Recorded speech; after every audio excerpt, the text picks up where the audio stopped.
김태현의 정치쇼 금요일 3부 신삼변시대 문지 변호사와 함께합니다. 문 안녕하세요, 백성문입니다. 그리고 지 네, 안녕하세요, 양재열입니다. 야 3부 대망의 대작 신삼변시대 시작합니다라고 어떤 분이 문자를 주셨는데 내임이 과인은 사도세자의 아들이다. 나는 정조다잖아. 그러면 이거 본인 지금 아이디를 이렇게 쓰신 거예요? 예. 과인 멋있는데 과인은 사도제사의 아들이다. 자, 이분께 멋있으신 닉네임을 가지고 계시기 때문에 저희가 커피 쿠폰을 드리도록 하겠습니다. 정조시면은 사실은 막걸리를 보내드려야 되는데 술을 그렇게 좋아하셨다는데. 아 그래요? 아, 예, 정조의 타이틀이 취하지 않으면 집에 못 돌아간다였어요. 아 그래요? 그때 그래서 정조와 회식을 했던 신하들이 네. 회식이 너무 괴롭다는 글을 너무 많이 남겼어요. 그런 거 어떻게 알아? 희한한 우리가 모르는 걸 많이 알아. 희한한 사람이야. 그래서 확인할 길이 없어 이게. 네, 확인할 길이 아니라 아니, 정조 수원성에 가보면 붙어 있어요. 정조상 밑에 심지어. 아 네, 그래요? 네. 맞는 걸로 합시다. 아 갑자기 소외감 느껴진다. 그죠? 그러니까. 백변이랑 저는 지식 수준이 비슷한데 비슷하지, 양변만 우리. 좀 달라. 예. 어쨌든 죄송합니다. 자, 오늘 죄송합니다. 오늘 이제 이 얘기 좀 해보죠. 이재명 대표 피습 사건. 요거 이제 사건적인 측면에서 뭐 네. 정치적인 건 빼고 사건적인 측면에서 요거 워낙 중요한 사건이니까 분석을 좀 해보려고요. 먼저 양변 이 사건 당시 발생 당시의 상황부터 좀 요약해 주세요. 일단 지난 2일이었습니다. 이재명 대표가 부산의 가덕도 신공항 부지를 둘러보고 거기서 이제 사람들의 얘기도 들어보고 이제 방문을 마치고 기자들하고 문답을 하면서 옮겨가던 길이었어요. 그때 60대 남성이 내가 이재명이라고 적은 문구가 적힌 왕관 같은 걸 쓰고 그러니까 마치 지지자인 것처럼 다가가면서 사인해 달라고 요청을 했죠. 근데 가까이 다가가서는 갑작스럽게 미리 준비했던 흉기로 왼쪽 목 부위를 찔렀어요. 굉장히 찔렀고 그 흉기가 날 길이가 무려 13cm인 등산용 칼이었고요. 그때 칼날 부위를 이제 종이로 감싸서 드러나지 않도록 상의 주머니에 넣고 있다가 범행에 사용한 것으로 그렇게 조사가 됐습니다. 당시 그 자리에서 민주당 당직자 그리고 경찰들에게 현행범으로 체포가 됐고 살인 고의가 있었다. 그러니까 죽이고 싶었다라고 정확히 얘기를 했죠. 그 이후에 피습 직후에 이재명 대표는 부산대병원에서 응급치료를 받고 서울대병원으로 옮겨졌고요. 같은 날 오후 4시부터 한 1시간 40분에 걸쳐 이 부상 부위를 수술했는데 어제 이 네. 서울대병원에서 공식적으로 입장 발표를 했죠. 그 부위가 근육을 뚫고 목 안까지 들어가서 정맥의 60%가 잘릴 정도의 심각한 부상이었다. 네. 하지만 이제 혈관 재건수를 했고 다행히 수술은 잘 이루어졌고요. 이제 의식을 찾으셔서 간단한 음식을 먹을 수 있을 정도가 됐다라고 네. 밝혔습니다. 백변. 네, 이거 진짜 큰일 날 뻔한 거죠. 그렇죠. 이게 초반에 뭐 혼란스러운 상황에서 여러 보도에 뭐 중상이 아니다 뭐 이렇게 나와서 네. 뭐 열상, 뭐 피부 찢어진 거다. 그러니까요. 뭐. 그래서 다행이다라고 생각을 했었는데 그 이후에 이제 뭐 부산대병원에서 서울대병원으로 헬기로 이송이 되고 수술하고 이제 의사의 브리핑을 정확하게 들은 건 처음이죠. 서울대병원 집도의가 직접 얘기를 하는 걸 들어보고 이제 아마 많은 국민들도 똑같이 느끼셨을 텐데 이게 정말 조금만 칼날이 안쪽으로 들어왔어도 정말 큰일 날 뻔했다라는. 그러면 동맥이 그렇죠. 잘리는 거니까 이렇게 되면 이거 그러면은 대형 사고지. 그거는 뭐 사실 현실적으로 그 이번에 또 119 구급차 늦게 갈 수밖에 없었잖아요. 거기가 이제 부산에서 너무 외지에 있기 때문에 굉장히 위험한 저희가 생각하기도 싫은 그런 상황이 발생할 뻔했던 겁니다. 알겠습니다. 이 피의자는 어제 구속이 됐고, 예. 근데 이제 혐의는 살인 미수예요. 네. 일단 본인이 살해할 의도가 있었다라고 진술했다는 거고, 네. 근데 이게 이제 살인 미수인지 상해인지를 고의를 볼 때 우리가 저 공격 그러니까 방향이라든지 저 부위 이런 거 보잖아요. 그렇죠. 근데 말씀하신 것처럼 두 가지를 따지는 거죠. 그 사람의 의도가 뭐였는지를 따져보고 그다음에 그 의도라는 걸 판단하는 데 있어서도 사람이 뭐 예를 들어서 뭐 종아리나 이런 데를 공격을 해서 나는 해치려고 했다라고 하더라도 그거는 그렇게 안 보잖아요. 객관적인 어떤 위험성 같은 것도 판단하는데 지금 뭐 말씀드린 것처럼 워낙 심각한 상황이었고 목 부위를 게다가 준비를 철저하게 한 흉기의 길이 또 칼날 길이만 13cm에 이르렀고 실제 결과도 자칫 백 변호사 얘기한 것처럼 뭐 큰일 날 뻔한 상황이었기 때문에 2시간 만에 바로 구속 영장 발부가 됐습니다. 뭐 영장이 발부 안 될 리가 없죠. 아니 저는 지금은 안 나오는데 초기에는 당시 화면이 많이 보도가 됐었잖아요. 네. 이 사람의 공격하는 행태를 보면 이 영화에서 이 프로 킬러들이 뭐 이렇게 하는 동작이랑 거의 유사해가지고 거의 망설임도 없었고요. 이야. 그 부분이 뭐 자세하게 말씀드릴 건 네, 전혀 그렇죠. 아니지만 네. 저희도 뭐 저도 예전에 국선 변호할 때 뭐 살인범 이런 사람들을 만나서 얘기도 들어보고 기자 시대도 보고 그랬지만 특별한 전과가 없는 사람이 사람을 향해서 그렇게 공격을 한다는 게 정말 쉬운 일이 결코 아니거든요. 참 이해가 안 가는 측면이 있어요. 알겠습니다. 자, 백변. 네. 이거 이제 어제 실질 심사 마치고 나올 때 기자들이 물어봤어요. 왜 그랬습니까? 여기에 대해서 8쪽짜리 변명문을 참고해 달라. 네. 이거 그랬는데 이게 뭐 어떤 게 담겼어요, 여기? 저도 처음 들어본 건데요. 우리가 보통 영장 실질 심사할 때 구속을 피하기 위해서 네, 반성문. 보통 많이 내는 게 반성문이죠. 네. 변명문. 변명문이 뭐지 그랬는데 그러니까 쉽게 말하면 내가 이 범행을 할 수밖에 없었던 이유. 그러니까 해야만 했다라는 겁니다. 네. 일단 한 언론사 취재 결과 나왔던 내용들을 보면 지난 정부에서 부동산 폭망, 대북 굴욕 외교 그리고 나서 이제 이재명 당대표가 된 후에 민주당은 이재명 살리기에만 올인을 해서 총선에서 누가 이겨도 나라 경제는 파탄이 날 수밖에 없기 때문에 내가 이 일을 하는 거는 역사적 사명이다라는 표현까지 썼고요.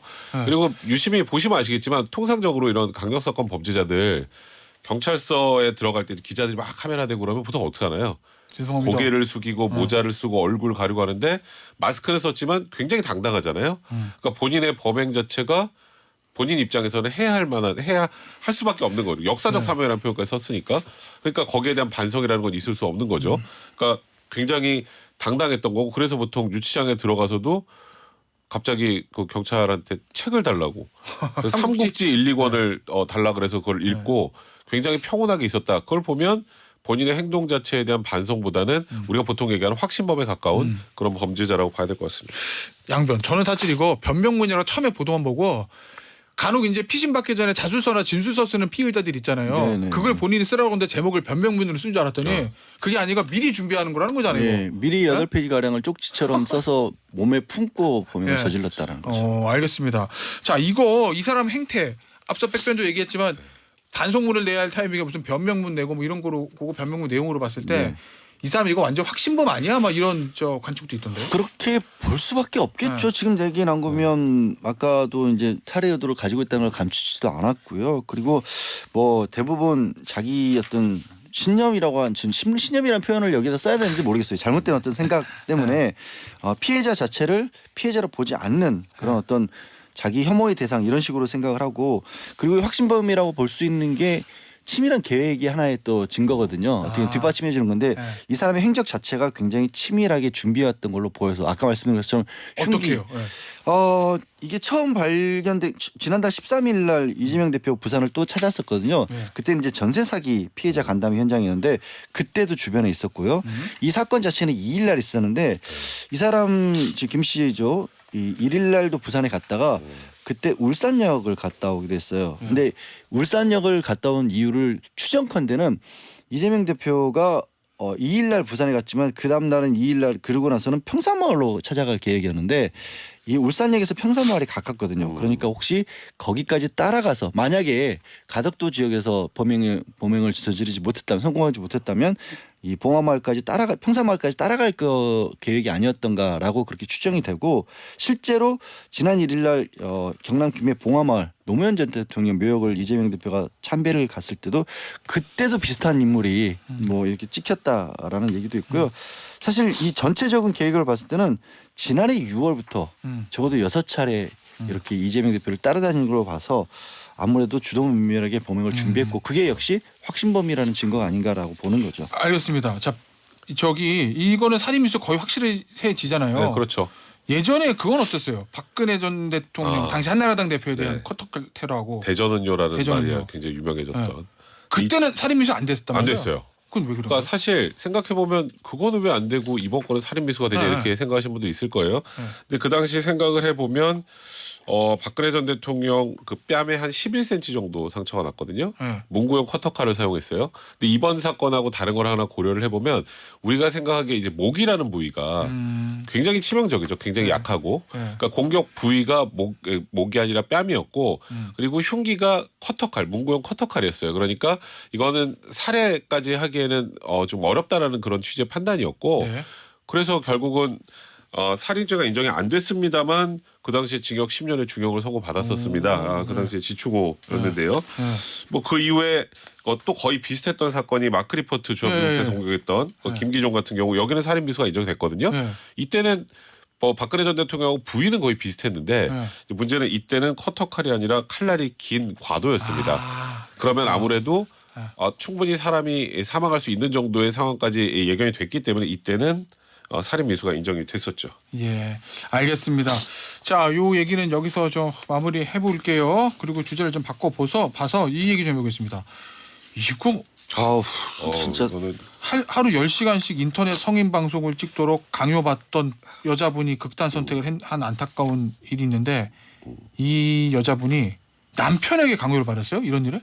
네, 맞습니다. 이게 일단은 이 여성의 유족들의 주장이라고 먼저 말씀을 드릴게요. 예. 아내한테 하루 10시간씩 인터넷 성인 방송을 찍도록 강요한 혐의를 받는 남편이 지금 수사를 받고 있는데 이건 유족이 고소를 했기 때문입니다. 내용은 이렇습니다. 유족 측의 주장에 따르면 이 사위가 딸한테 성관계 영상을 강제로 찍도록 한 다음에 이 영상을 성인물 사이트에 팔기도 했고 그걸 팔아서 돈을 얻기도 했고 근데 이 남성이 직업 군인이었대요. 근데 이제 황당한 건 이제 여기서부터 좀 논란이 되고 있는 건데요. 2021년에 아마도 그 당시 이 피해자 극단적인 선택을 한 이 여성, 그러니까 자기 아내의 불법 성관계 영상을 공유했다가 그 발각이 돼서 강제 전역이 됐다고 합니다. 이해할 그래서 수가 없네. 네, 이제 일단 이 고인의 아버지께서는 좀 이상한 걸 느꼈던 건 4년 전에 이제 그런 거 있잖아요. 이제 그 뭐 부부 살고 네. 있을 때 그냥 김치 갖다 주려고 네. 집에 갔더니 들어오세요라는 말 해본 적 없다는 거예요. 집에 그냥 밖에서만 주고 그리고 지난달에 이제 딸이 굉장히 전화로 직접 처음으로 힘든 기색을 내비쳤다고 하는데 그리고 그래서 아빠 걱정이 돼서 다음날 만나기로 했는데 가보니까 딸이 숨진 채 발견이 됐다라는 겁니다. 일단 이 남편은 뭐 아내가 숨진 상황에서 장례식장에도 나타나지 않았고요. 일단 이 남성은 지금까지 억울하다. 지금 이 내용은 전혀 사실이 아니다. 이렇게 부인하고 있는 것으로 전해진 상황입니다. 일단 지금 저희가 전해드린 내용은 유족 측의 주장이고 네.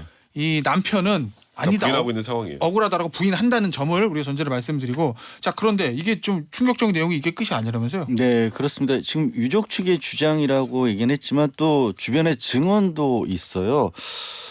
정말 이게 친구가 그러니까 고인의 친구죠. 고인의 친구가 이렇게 주장을 하는 겁니다. 그 망자가 간부마치 남편이 간부마치 하루 10시간씩 성인 방송만 강요를 했다라는 거잖아요. 그리고 방송을 하다 보면 너무 힘들기도 하고 또 밥도 제대로 못 먹겠다라는 거예요. 살찐다고. 아무래도 성인 방송이라고 하는 게 노출이 있을 수밖에 없는 건데, 그러니까 옆방에 지금 방송 자재를 만들어 놓고 옆방에서 감시를 하면서 방송하는 걸 봤다라는 거고, 그 와중에 함부로 음식도 못 먹게 해서 48kg라고 글귀까지 써놨다라는 거고요. 여기서부터 저는 진짜 도대체 상황이 어디로 가는지 모르는 게 그 남편이란 사람이 이 친구에게도 같이 성인 방송을 해달라고 요청을 했다라는 거예요. 그래서 결국에는 이 여성분도 친구를 자주 못 만나게 됐다라고 하는데 글쎄 이 정도의 상황이 이렇게 오랫동안 유지될 수 있었다는 것도 너무 정말 의아하죠. 예. 예. 자 그런데 나 하나 궁금한 게 있어요. 이 사람 불법 영상을 유출했다면서요? 유포? 네. 그래서 강제 전역했다는 거예요? 네, 그렇죠. 근데 이게 형사 사건으로 왜 처벌 안 받았어요? 그러니까 지금 이에 대해서 문제 제기를 많이 하시는 건데요. 지금 말씀하셨던 것처럼 불법 동영상 유포가 발견이 돼서 강제정에 대해서 이제 군복만 벗었는데 그럼 그때 형사처벌을 받았어야 되잖아요. 네. 근데 형사처벌을 받지 않았단 말이죠. 일단 당시에 군이 감찰까지 벌였는데 형사처벌은커녕 추가 조사도 없이 그냥 강제전역으로 끝을 냈는데요. 네. 그러니까 유족들은 거기에 분노를 하는 거죠. 뭐 직접 촬영한 동영상을 유포한 거면 일단 완전한 중범죄잖아요. 네. 본인이 직접 촬영한 거를. 근데 왜 조사도 이루어지지 않고 합당한 처벌도 이루어지지 않았느냐. 만약에 그때 제대로 된 조사와 합당한 처벌이 있었다면 지금 일단은 이 아내, 그러니까 딸이 극단적인 선택을 하진 않았을 텐데라면서 울분을 토하시는 건데요. 일단은 뭐 이제 군 관련 변호사분들의 얘기는 본인이 분명히 그 징계 과정에서 나는 저기 상대방 동의를 받고 올렸다 이렇게 주장을 하겠죠. 그러니까 그렇군요라고 믿으면 안 된다는 거죠. 근데 그렇게 믿고 그냥 더 이상 형사처벌 형사고소로 나서지 않았다라는 거고 그리고 이제 안타까운 거는 이제 강제전역이 됐으니까 직업군인이었잖아요. 네. 그러면은 돈을 못 벌잖아. 네. 돈을 못 벌면 어떻게 하겠어요? 더해 이거를. 그렇죠. 그래서 아내를 더 옥죄고 더 심하게 성인 방송을 강요했다라는 겁니다. 그래서 유족들이 그 부분에 대해서 더 울분을 토하고 있는데 일단 군에서는 법적 검토를 거쳐서 그 당시에는 형사사건이 아니라고 봤다. 강제징역 조치한 것으로 충분하다고 봤다라고 해명하고 있습니다만 유족의 이 분노는 지금 쉽사리 가라앉지 않고 있는 그런 상황입니다. 알겠습니다. 불법 촬영인데 이 사건이 전역 당시가 2021년이에요. 2011년도 아니고 네. 사회적으로 불법 촬영이 이미 충분히 논란이 됐던 시점인데 어떻게 이게 그냥 징계로 끝낼 사안이었죠? 전 정말 이해가 안 가요. 알겠습니다. 이 돌아가신 분의 명복을 빌겠습니다. 우울감 등 말하기 어려운 고민이 있거나 주변에 이런 어려움을 겪는 가족 지인이 있을 경우에는요. 자살 예방 상담 전화 1393, 생명의 전화 1588-9191, 청소년 모바일 상담 다 들어줄게 어플 카카오톡 등에서 24시간 전문가의 상담을 받을 수 있습니다. 한 주의 대미를 장식하는 살롱드지는 좀 우울한 기분이긴 하지만 가야 됩니다. 네. 살롱드지. Plusieurs choses à la fois. En fait, ce sont plusieurs interfaces qui rentrent en compétition pour vous capter du temps alors même que vous êtes en train de faire autre chose. Et donc ça, c'est très fatigant. 농염하게 퍼지는 인문학의 향기. Salon de J, Yeol. En 99, on nous disait toujours, quand il a été possible de faire des alertes par téléphone 양변 portable, 오늘 그림이 2개예요? 네, 오늘 그러니까. 그림을 2개를 가져왔습니다. 왜냐하면 같은 소재를 가지고 두 화가가 너무나 다른 그림을 그렸기 때문이고요. 첫 번째 그림을 보시면 지금 어떤 남성이 팔을 길게 늘어뜨리고 누워 있고 눈을 감고 있죠. 욕조입니다. 욕조에 몸을 담고 있는 상태인데요. 이 남성의 이름은 장폴 마라, 프랑스 혁명기에 이른바 산악파라고 불렸던 쪽의 어떤 정치적 인물이었어요. 정치적 지도자였고요. 네. 정치적인 어떤 위상 같은 건 얘기하지 않겠습니다. 다만 이 남성은 지금 생명을 잃은 상태입니다. 그때 프랑스 혁명기에 굉장히 정치적으로 갈등이 치열했고 반대파였던 여성이 20대 여성이 민원인으로 가장을 해서 내 얘기를 좀 들어달라는 편지를 보냈고 그 편지를 받은 마라가 그 사람을 만났던 거예요. 근데 이 마라가 평소에 피부병이 굉장히 심했기 때문에 업무를 저렇게 욕조에 몸을 담근 상태에서도 봤다라는 겁니다. 그런데 그렇게 만난 여성이 다가와서 흉기로 이 마라를 급습해서 이 생명을 빼앗은 건데 근데 그림을 그냥 보면 설명을 듣기 전까지는 이 사람이 지금 흉기에 찔려서 목숨을 잃은 사람이야 라고 생각할 만큼 아주 평온한 모습으로 잠이 들어 있고요. 네. 그리고 피부병을 앓고 있었다고 하지만 배고까지 하얀 피부를 가지고 그러네. 있습니다.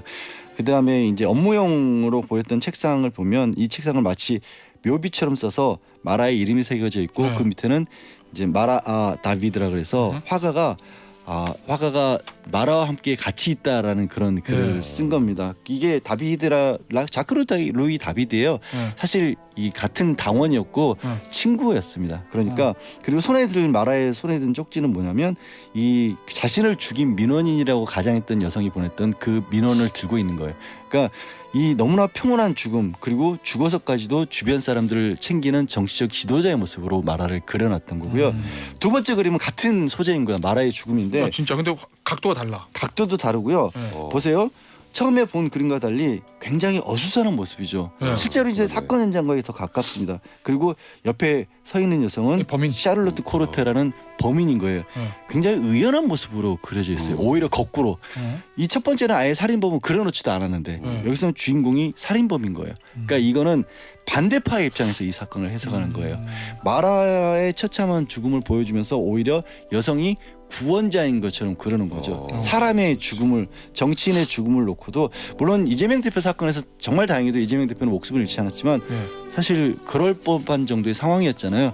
그런데도 지금 정치적 입장이 워낙 치열하게 갈린 나머지 네. 이 사건을 두고도 벌써부터 사람들의 입장이 많이 갈리고 보도의 행태도 많이 다른 것 같습니다. 프랑스 혁명기에 있었던 것처럼 사람의 생명을 두고도 입장에 따라서 사건을 해석하는 눈이 달라질 만큼 네. 대한민국의 정치 형실이 좀 날카롭다는 게 좀 속상해서 두 가지 대비된 그림을 가져와 봤습니다. 그때랑 지금이랑 뭐가 네. 다를까 싶어서요. 질문 있어요. 네. 이 그림이 화가가 다르잖아요. 네. 그죠? 자크 루이 다비드 그다음에 폴 자크 에메 모드 이게 화가가 다르죠. 네. 이 화가도 그림 그린 화가도 당시에 이 사건을 보는 정치적 입장이 달랐어요. 다른 거예요. 그러니까 말씀드린 그래서 것처럼 그렇게 그린 거구나. 다비드는 자크루이 다비드는 같은 당원이었고 친구였어요. 네. 그리고 이제 보드리 같은 경우는 프랑스 혁명이 끝난 뒤에 사실은 보드리의 입장은 혁명이 지난 뒤에 당시의 사건을 좀 비판적으로 보는 시각이었던 거죠. 예. 그래서 이렇게 어쨌든 이 테러범 살인범의 여성의 표정을 이렇게 의연하게 그렸고 의연하게 오히려 여기 보면 주인공이 살인범이에요. 그래서 그렇지. 이 그림만 번째 보면 그림은 사실은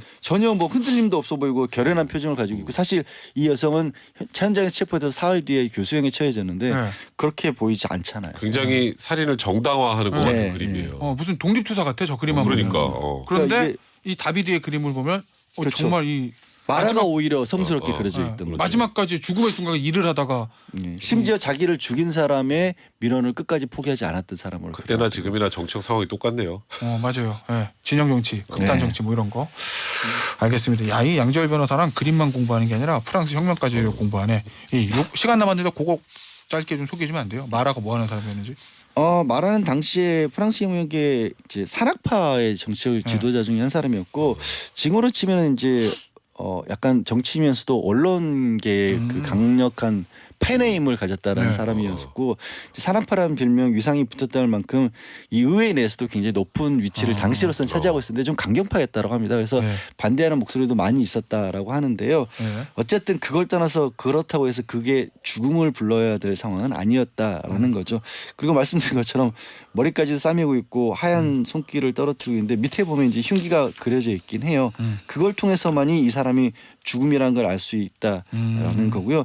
다비드라는 사람도 한 번 소개해드린 적은 있지만 참 혁명을 지지했던 사람인데 예. 나중에는 그 유명한 나폴레옹의 그 영웅 그림을 또 그렸던 사람이기도 오. 하거든요. 결국 시원하네. 그것 때문에 네. 이제 나폴레옹을 지지를 했었어요. 나중에는. 네. 그러다가 나폴레옹이 또 혁명을 지지하지 않고 오히려 독재 정치로 나가면서 자신의 이제 고향이었던 벨기에로 돌아갔고 그때 가져갔던 화가가 유일하게 가져갔던 그림이 또 이 마라의 죽음이에요. 그 이 마라의 죽음이라는 그림은 막상 프랑스가 아닌 벨기에에 있다라고 합니다. 알겠습니다. 아유, 별걸 다 알아. 별걸 다 알아 진짜. 네, 지식 창고야. 자, 공지사항이 있습니다. 공지사항 중요한 공지사. 신삼변 시대 오늘로 막방 끝. 다음 주 개편 끝. 네. 끝. 안녕. 가. 안녕. 이제 안 봐. 그럼 난리 났어 지금. 예? 자, 다음 주에 코너명이 개편됩니다. 코너명 바뀌어요. 출연자는 어떻게 될지, 두 사람 다 없어질지, 다 있을지, 한 사람 그렇지. 바뀔지 다음 주 금요일 3부를 보시면 됩니다. 야 방송 잘한다. 잘해 이렇게 많이 들었어. 선수야. 여기서 마무리할게요. 낭변 백변이었어요. 감사합니다. 네 감사합니다. 고맙습니다.